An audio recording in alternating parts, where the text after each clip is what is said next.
Cancer જોવામાં મળે છે અને ઇન જનરલ જે મેલ્સમાં જે કોમન કેન્સર્સ જે હોય છે એટલે આપણા સ્ટેટમાં મેઇનલી હેડ એન્ડ નેકના કેન્સર્સ હોય, એના સિવાય લંગ કેન્સર હોય, પ્રોસ્ટેટ કેન્સર હોય, ગેસ્ટ્રોઇન્ટેસ્ટિનલ ટ્રેક્ટ એટલે કે આપણે જે અન્નનળી હોય ને આંતરડા સુધીના કેન્સર એ 1, 2, 3, 4 એ પ્રમાણે મેલ્સમાં જોવા મળે.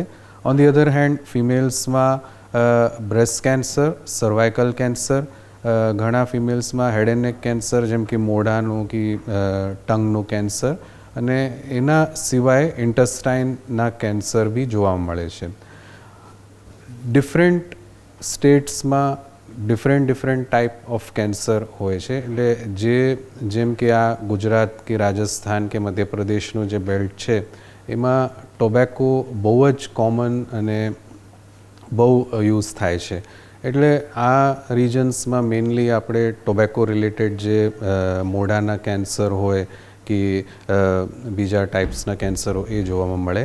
વેરસ જેમ આપણે ઇન્ડિયાના બીજા રિજન્સ ઉપર જઈએ એમાં એવું હોઈ શકે કે ડિફરન્ટ ટાઈપ ઓફ કેન્સર બી વધારે આપણને જોવા મળે. જેમ કે આપણે સાઉથમાં જઈએ તો ત્યાંની ડાયટ થોડી જુદી હોય એટલે એમાં આપણે ઇન્ટેસ્ટાઇનના કેન્સર્સ વધારે કોમન હોય.